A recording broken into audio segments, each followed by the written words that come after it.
Welcome back to One on One with Mr. U. Of course, I'm your host, Mr. U. In studio today, Debra McNinch, founder of the Battle Cry Prayer Movement. Debra, how are you today? I'm great. How are you today? Not too shabby. It could be better, but it's really good though. Glad to have you in the house today. We had a fantastic pre-interview chat. You did. I'm really excited about our viewers and listeners hearing a lot more of your stories. So let's get into it. As Let's do it. customary with all our guests, I always ask them about their upbringing, their childhood. Give us a picture of where you come from and what your life was like back then, and then we'll fast forward to what it's like now. Go ahead. Yes. So I was born in a small town in South Central Kansas.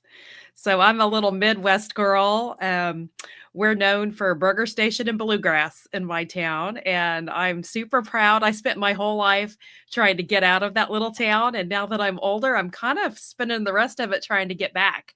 So it's Oh funny wow. how you kind of miss it. I don't know. There's times I really miss living in my little hometown, but it was a great upbringing. I had a great life. I came from a single mom household. I grew up in the 70s and 80s, and it wasn't cool at that time to be a single mom. So my mom was a single mom before it was the in thing to do. And so we were kind of poor. We didn't have a lot of things. Kind of poor. Kind of poor. We didn't have a lot of things in this world.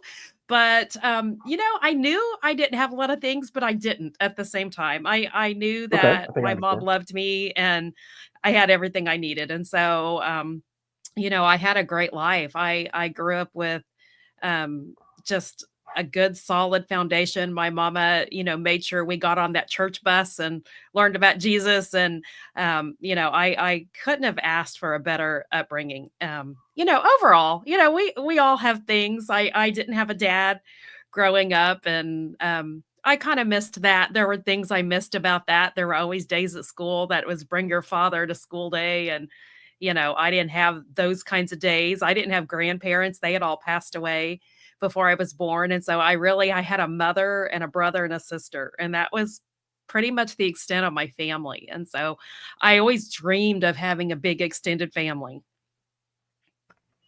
Okay, no, I like that.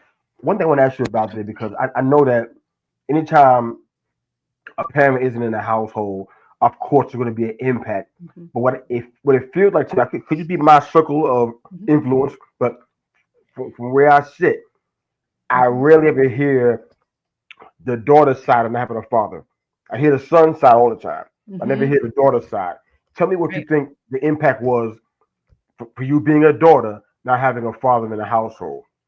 Oh, it was huge, and I still probably struggle today with Wow. that not needing to be enough. I think a little girl wants a dad and wants that protector, and I didn't have that, and I had a very strong, independent mom that, raised me to not need a man. I joke about that a Yeah. lot. She Yeah. raised us to really be strong and independent, and, if something needed fixed, she fixed it. And so I grew up just kind of being very independent like that. And so that probably really transferred over to me getting married in my 20s. And I think there was probably a struggle. We've been married 33 years now, but probably the first, Congrats. 10 years, if not more, there was probably really a struggle with me allowing my husband to be, the head of the house as God ordained, just because of my upbringing and always thinking that I needed to always make sure that I was solid and strong instead of letting him lead, because I never had that as a role model growing up. And then that also kind of always has transferred over to my relationship with God, because, some people can think of God the Father and it's such a beautiful imagery that they have. But Yeah. I don't have that, because in my world, a father leaves and leaves his family to be Wow. hungry and maybe without electricity and without needs that you have, and no way to pay for things. And if the car breaks down, maybe you're not going to eat. And so, those types of things, when I think of a father, I think of the hurt side of it. And so sometimes it's Wow. really hard for me to think of a loving father because I didn't have one. And so I know it still affects me to this day. I wish I can take some time to go into that from my standpoint because I had the same situation and Mhm, I struggled to understand the whole God the Father concept mhm, in real terms because I had a father that didn't want me around.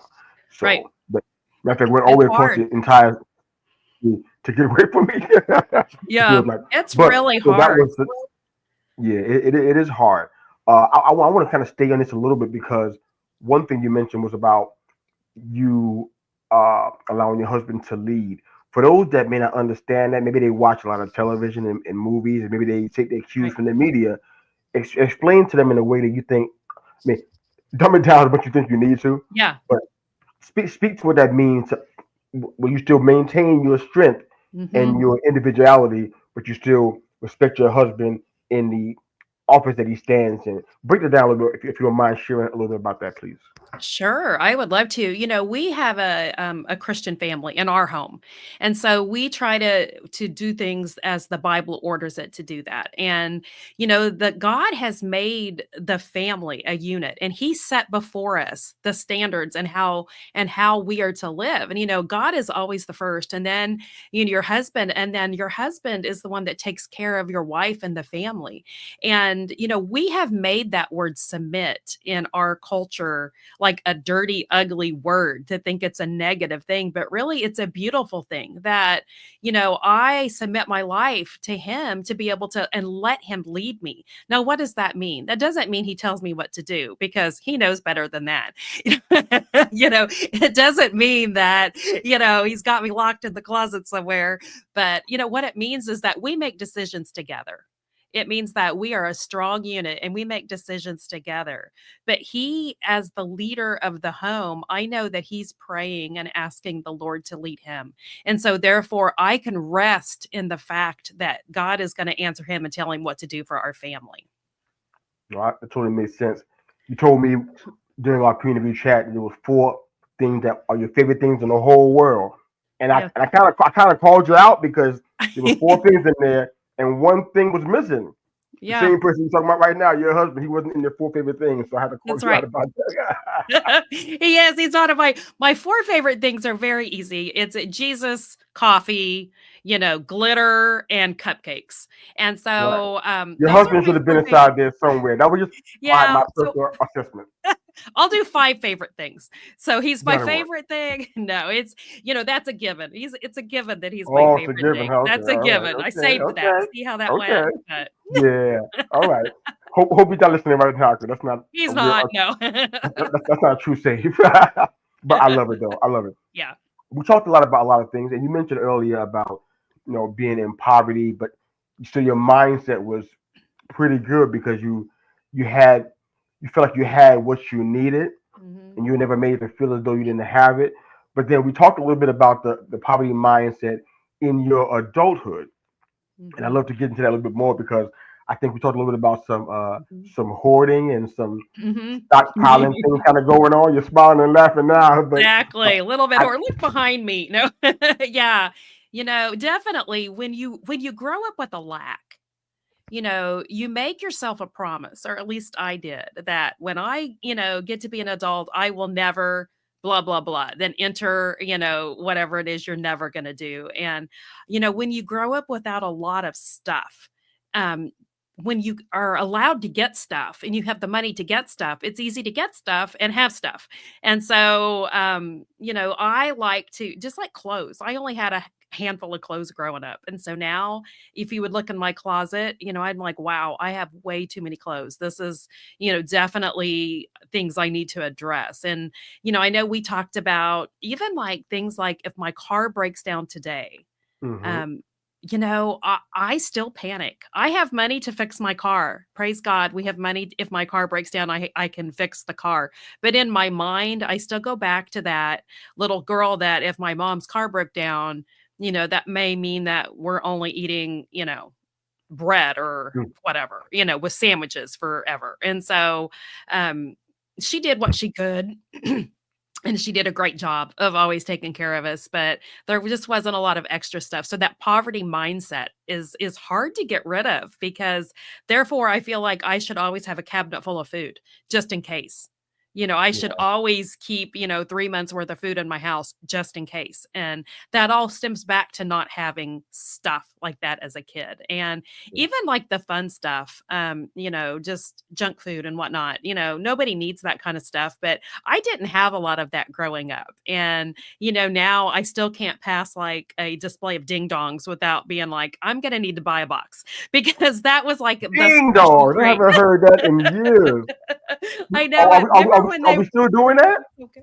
Well, not very often, but once in a Okay. while, I still like, I crave a good ding dong because growing up, we had food stamps and I only would get those. Like we had a little Wonder Bread store. So we could only go get like the day old ones. Ah, We never got the new ones, but we could go get the day old ones and eat those, if mom got food stamps or whatever. And so those were just treat things for me. And so to this day, they still make me smile because I remember how much joy like a ding dong would have brought me back when I was 8. oh yeah. I totally get that. I thought they were like extinct. I haven't seen those in years. I mean, that's I part of my know it. childhood. I go back in time, so I had Twinkies, and then I go back in time. Yes. I'm like, oh my god, wow, They're I'm not old. good anymore. Remember they used to be wrapped in foil. Like they had little Yeah, foil. No, they don't do that anymore. you They're thought just not as you good. you kind of thought they were really special and like really Yeah. taken care of to be in form, right? Yes. Yes. Yeah, the joke was Yep. on us though, wasn't it? Yes, it was. But so in regards to the whole stockpiling and hoarding thing, and I've seen it played out in very very negative, harmful ways. But how does your husband and family deal with that mindset? And make that a two-part question. How did your husband and family deal with that mindset, and how had that impact how you raised the kiddos? Yeah, so my husband would probably laugh at me if he was sitting here beside me and you were asking him, he'd be like, "Yeah, she's a hoarder." No, just kidding. Oh boy. No, he wouldn't say that. I'm just kidding. He would say though that definitely he doesn't probably agree with me on as much food and things as I keep in the house because he's more of the Okay. mindset, God's always going to take care of us and it's all going to be good. And I believe that to be fine. But I also think God brings us to prepare, and so we probably don't see eye to eye on some of that stuff. But I think he knows he grew up very poor also. And so Oh, okay. he had a whole different experience, but he grew up very poor as well. And so it's funny because we've never raised our kids. Some people that grow up very poor and then end up having a good living end up like spoiling their children and giving them Right, right, everything. right. That really wasn't our case of what we did. We made our kids, they worked. From the time they turned 14, they're like, it's time to get a job. And we taught them the Oh wow, value of good. money and the value of hard work. And they never got things like other kids did. We never gave them new cars. We never did this. We never did that. We tried to teach them that, life is, if I give you something, as a present or as just something you could use, that means that I'm giving up or somebody else is giving up something at the same time because there's only so much money. And so I want you to understand what a sacrifice this thing, whatever it is for you to get. And so it's always something to be thankful. And I think that's Good. just how we raised them was to be thankful and to not need a lot of stuff. And none of my children, it's really funny because none of them now, they're all very simple, like minimalist. They don't like a lot of stuff. They don't like, a bunch of knickknacks sitting around and, all of that kind of stuff. And so definitely they're probably kind of the opposite of me and just want to be able. I think it's that generation too though. They want to be able to just get in their car and not have a house with things. They want to be able to go places and have experiences. Yeah, that makes a lot of sense. All right, Yeah. let's move on. So, over 1,200 moms from around the world are a part of this. What is Battle Cry Moms, and how did it begin? Yes. And so Battle Cry Moms is an amazing group of moms that come together to pray for their prodigal children. And it was founded Interesting.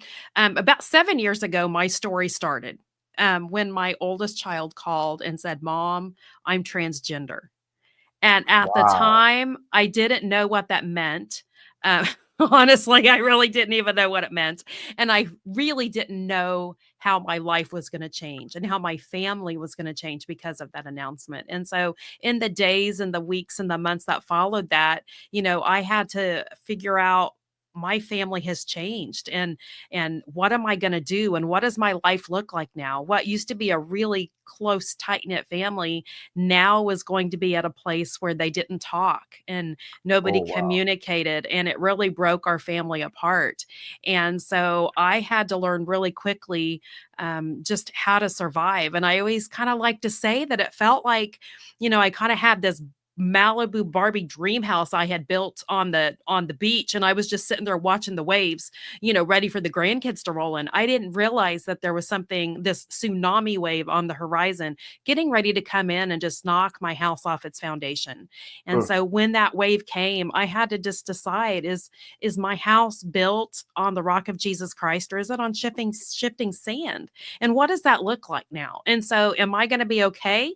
Am I going to go on, or is this going to bury me? And I had to Yeah. decide that, my rock is on Jesus, and that no matter what is happening to me or my family, that he was still in control, he was still on the throne, and that he was going to somehow take all of this ashes of sadness and pain that we had and make something beautiful out of it. And that's what he has done. I started about 4 years ago, I started Battle Cry Moms, and it's a site for moms that have prodigal children.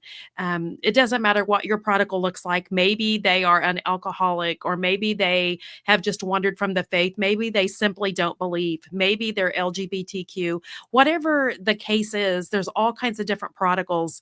We come together and we pray and believe that our kids are going to come back into the saving grace of Jesus Christ and be delivered from whatever is holding them back. And they're going to start a relationship with the Lord. I love it. I love it.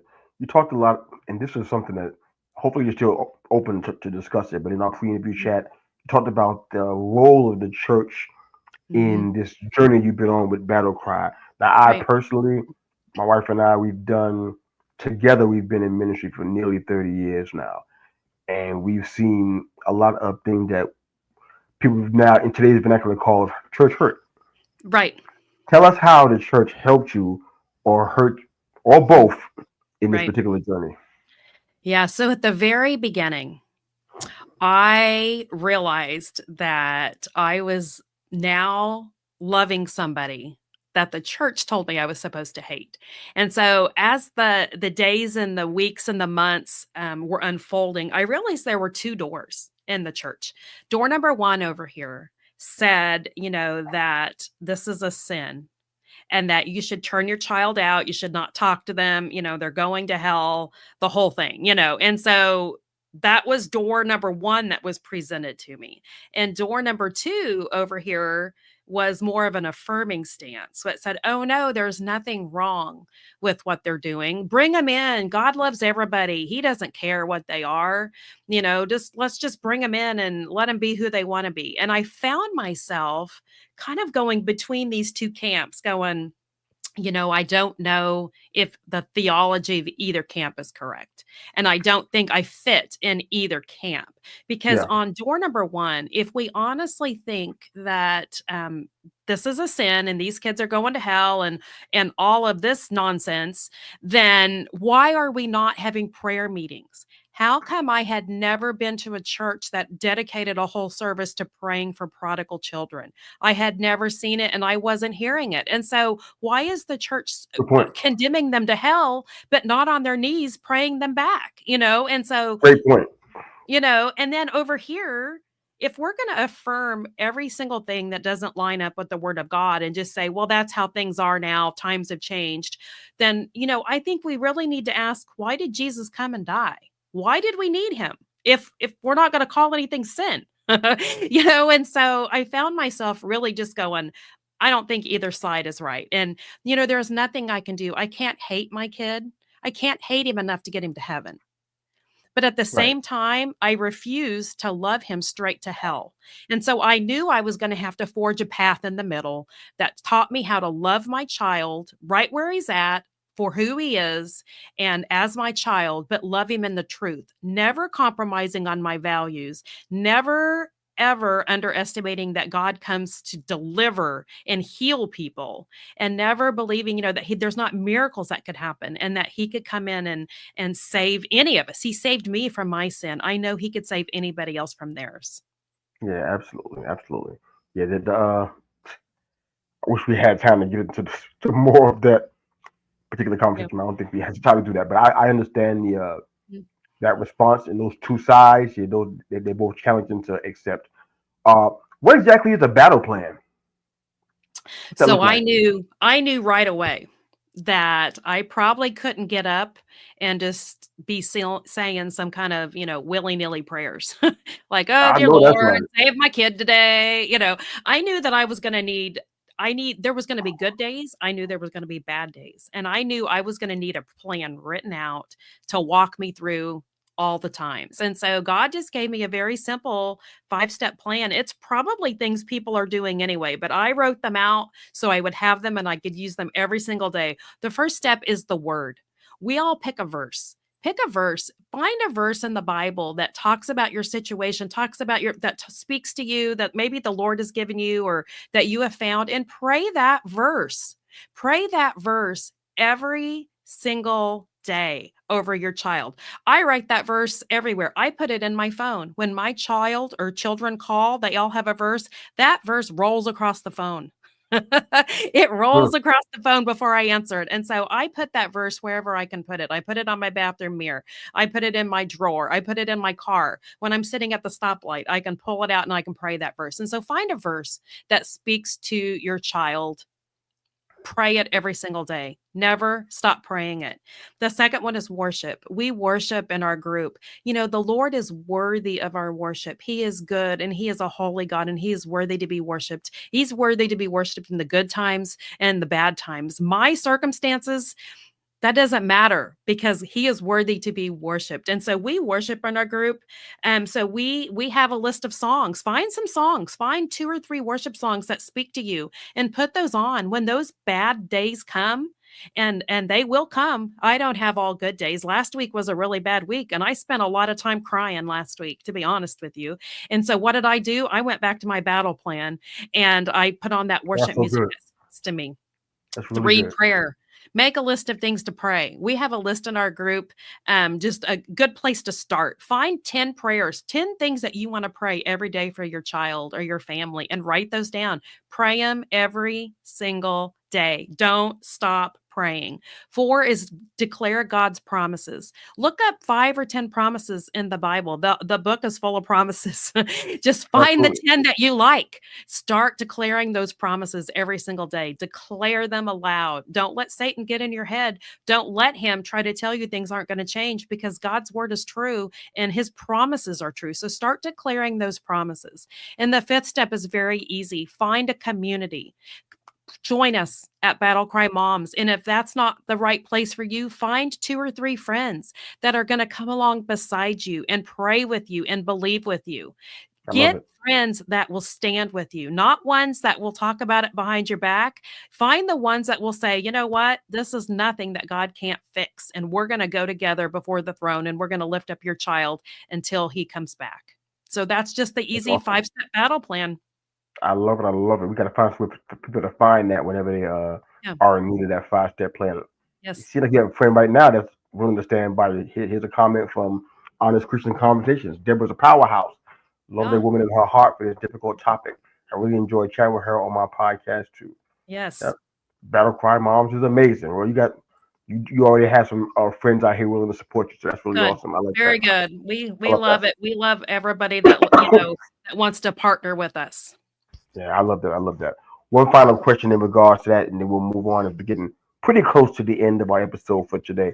But one of the things that I personally found, we had some challenges in our household with one of our daughters. Not exactly the same, but to a degree similar.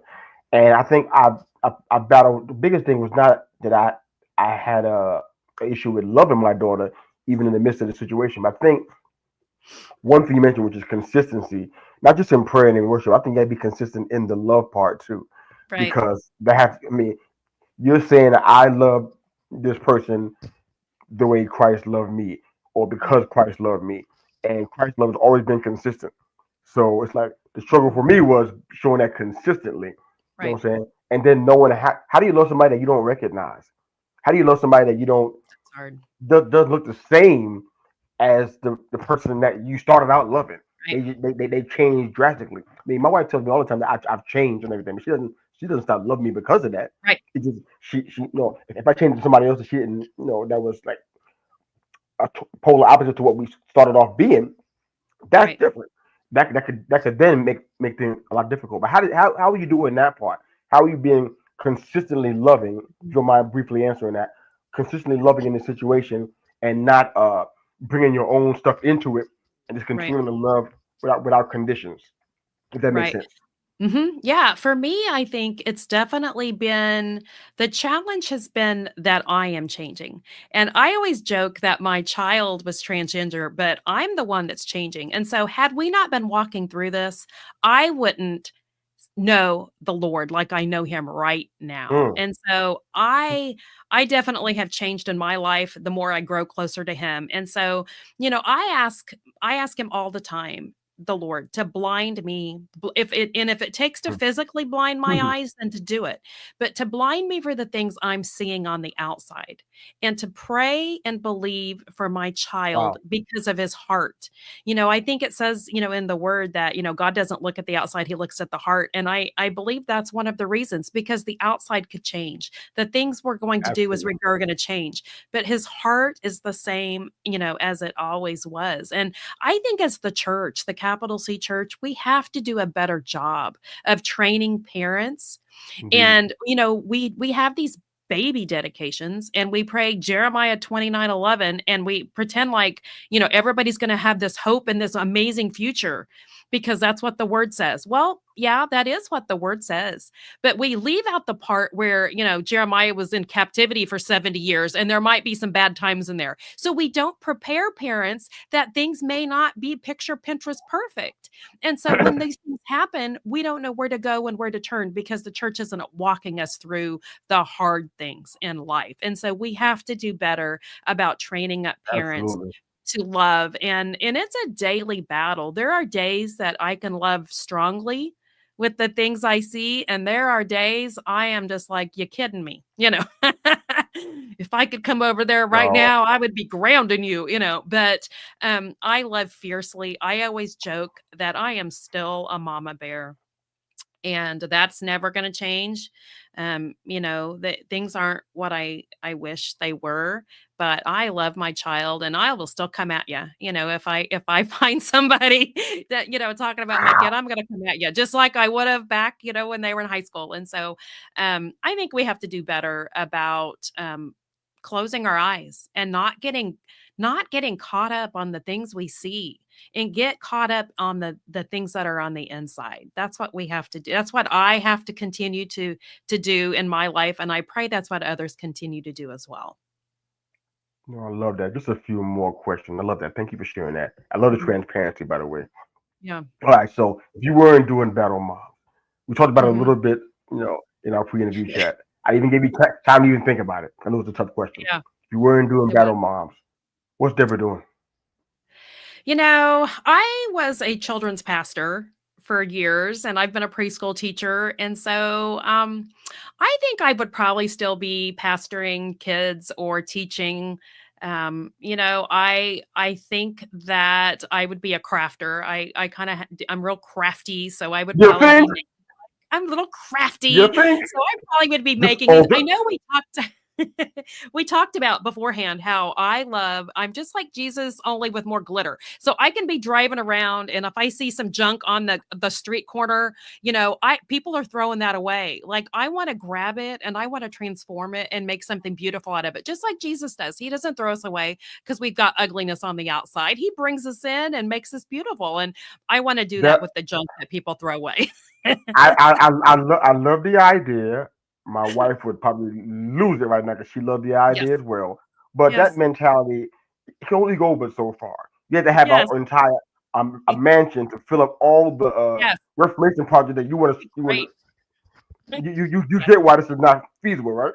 Yeah, well, Just, I don't know. not I'm enough just room my to. mansion in heaven has a lot of furniture to redo. Oh yeah, yeah. I hear you though. I hear you. Yeah. I love this. But you into so many other different things, and I know that we're running out of time, and I just want to touch on it a little bit.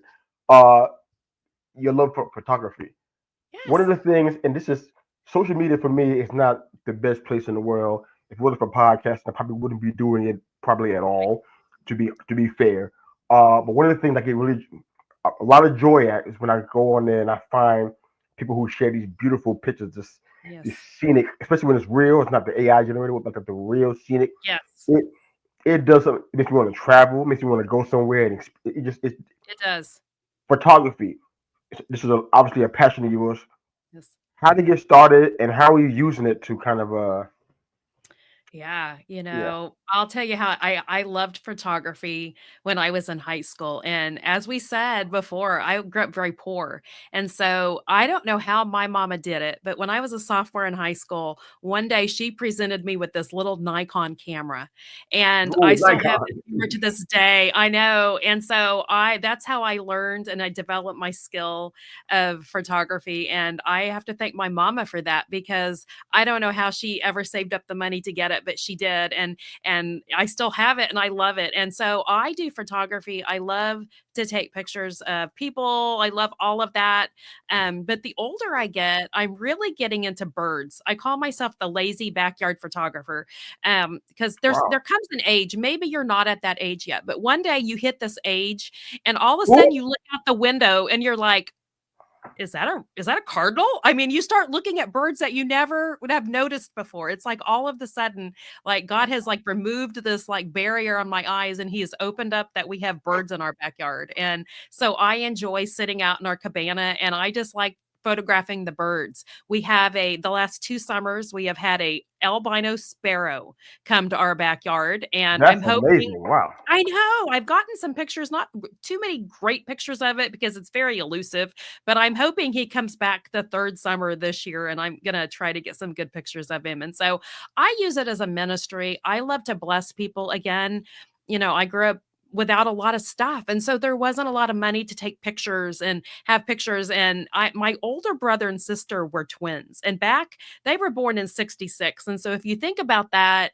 there weren't a lot of twins even back then, especially like a boy and a girl. So all of these photographers would take pictures of the twins. And so we have all of these like massive photos of my brother and sister when we were growing up because they were the cutest little kids. But then I came along and I was like 6 weeks old before anybody thought, we should probably get the camera out and take a picture of her. And so I think now that's why I like to take photos is because I want people to have those memories maybe some of them Okay. that I didn't have. But I love photography. I love old school photography with film.